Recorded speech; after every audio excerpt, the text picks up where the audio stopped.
Hi hello नमस्कार।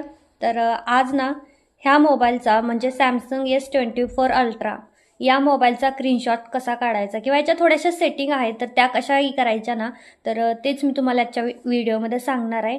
तर हा मोबाईल ज्यावेळेस आपण घेतो ना त्यावेळेस काही समजत नाही, काही सुद्धा बिलकुल एकही फीचर याच्यातलं समजत नाही। तर जसं की आपण बघा बाकीच्या फोनमध्ये असं 3 बोटे केली की आपला स्क्रीनशॉट निघतो असं, तर ह्या मोबाईलमध्ये तसा स्क्रीनशॉट निघत नाही S24 मध्ये बघा 3 बोटांनी।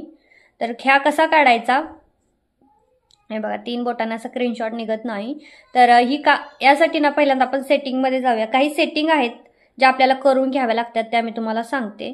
सेटिंग मध्ये जायचं आहे, ठीक आहे। सेटिंग मधून थोडंसं खाली आलं ना मग बघा ॲडव्हान्स फीचर आहेत। तर ह्याच्यामध्ये ना खूप हाय लेवलच्या ॲडव्हान्स फीचर आहेत आणि त्याच्यामध्ये जर आपला मोबाईल हरवला किंवा फ्रॉड वगैरे असलं तर ह्या मोबाईल जर तुम्ही यूज करत असाल ना तर बिलकुल होत नाही, म्हणजे एवढा सिक्युरिटीसाठी सुद्धा खूप चांगला मोबाईल आहे हा। तर याच्यामध्ये बघा सगळ्यात खाली आलं की ते एक ऑप्शन आहे स्क्रीनशॉट अँड स्क्रीन रेकॉर्डिंग। तर याच्यावरती आपण क्लिक करूया। तर हे बघा इथे पूर्ण ही आता खालचा जो आहे ना तर ते रेकॉर्डिंगचं आहे, ते आपण नंतर बघूयात। पहिल्यांदा आपण आपला स्क्रीनशॉट विषयी बोलूयात। तर यातला बघा हा पहिला ऑप्शन आहे शो टूलबार आफ्टर कॅप्चरिंग, ठीक आहे। त्याच्यानंतर हा मी ऑनच ठेवलेला आहे। त्यानंतर दुसरा ऑप्शन आहे डिलीट आफ्टर शेअरिंग। आता हा ऑप्शन तुम्हाला ऑन करायचा आहे जर तुम्हाला समजा आता तुम्ही कुणाला गुगल पे केले 100 रुपये आणि तो स्क्रीनशॉट तुम्ही व्हॉट्सअपला त्या माणसाला शेअर केला, पण तुम्हाला असं वाटतं की हा लगेचच आता आपल्या गॅलरीतून डिलीट व्हावा, तर हा ऑप्शन ऑन करायचा आहे। हा ऑप्शन ऑन केल्यानंतर स्क्रीनशॉट तुम्ही शेअर केला की तो लगेचच डिलीट होणार, ठीक आहे। पण मी असं काही करणार नाही। जर असं खूप सारे स्क्रीनशॉट घ्यावे लागत असतील तर अशा वेळी हा ऑप्शन तुम्ही यूज करू शकता, पण आपण एवढे जास्त काही स्क्रीनशॉट घेत नाही आणि जे पण काही घेतो ते डिलीट होण्यासाठी घेत नाही, मग ज्याची त्याची इच्छा। त्यानंतर पुढचं आहे हाईड स्टेटस अँड नेव्हिगेशन बार। तर हे जे खालचे बटन आहेत आणि हे जे वरचे बटन आहेत ना जे दिसत आहे चार्जिंगचं वगैरे टाइम, जर हे तुम्हाला वाटते की नको दिसायला स्क्रीनशॉटमध्ये तर तुम्हाला हा ऑप्शन ऑन ठेवायचा आहे आणि दिसावंसं वाटत असेल तर हा ऑफ करून ठेवायचा आहे। मी ऑन ठेवते, मला नाही आवडत हे वरचं चार्जिंग किंवा हे खालचं नेव्हिगेशन बटन आलेले आवडत नाही। त्यानंतर पुढचं आहे बघा मी हा ऑन ठेवत आहे। त्यानंतर पुढचा आहे सेव्ह ओरिजिनल स्क्रीनशॉट।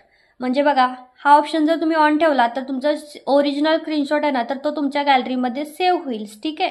तर हे सर्व त्याच्यानंतर आहे फॉर्मॅट। इथं JPG आणि PNG आहे, तर JPG वरतीच ठेवायचं आहे, PNG वरती नाही घ्यायचं। तर आता आपण या मोबाईलमध्ये ना स्क्रीनशॉट कसा काढायचा ते बघूया।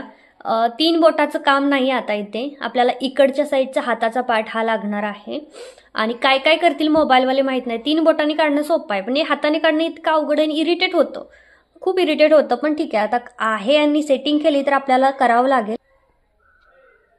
हे बघू शकता असा स्क्रीनशॉट निघतो, फक्त असं वडायचं आहे। सुरुवातीला निघत नाही, खूपच हे होतं पण नंतर निघतं। आता या स्क्रीनशॉटमध्ये बघा कुठं नेव्हिगेशन बटन आलेलं नाहीये ना, चार्जिंगचं आलंय ना काय, ठीक आहे। आता डिलीट पण आपण इथून करू शकतो आपल्या ह्याने, तर एवढं सोपं आहे। फक्त हा पार्ट आपल्याला इथं ठेवायचा नाही करायचं, पण प्रॅक्टिस करेपर्यंत निघणार नाही, हळूहळू निघेल। हे फक्त असं इथं ठेवायचं आणि इथून असं ड्रॉ करायचं, हात असा ओढायचा आहे फक्त। तर सुरुवातीला नाही जमत पण नंतर हळूहळू ना जमायला लागतं। हे बघा निघला, मलाही सुरुवातीला, मी आताच नवीन मोबाईल घेतला त्याच्यामुळे मी अजून शिकत आहे, पण कसा काढायचा आहे तुम्हाला इथं दाखवत आहे। तर कसा वाटला व्हिडिओ कमेंट करून सांगा, युजफुल वाटला असेल तर, आवडला असेल तर नक्की आपल्या चॅनलला सबस्क्राईब करा, कारण खूप साऱ्या अशा गोष्टी मी तुम्हाला या मोबाईलमधल्या सुद्धा नीट दाखवणार आहे, सगळे फीचर्स, आणि सोबत यूट्यूब रिलेटेड व्हिडिओसुद्धा आपल्या चॅनलवरती येत राहतात, त्याच्यामुळे नक्की सबस्क्राईब करा, खूप सारं प्रेम द्या, आशीर्वाद द्या। भेटूयात पुढच्या व्हिडिओमध्ये, बाय।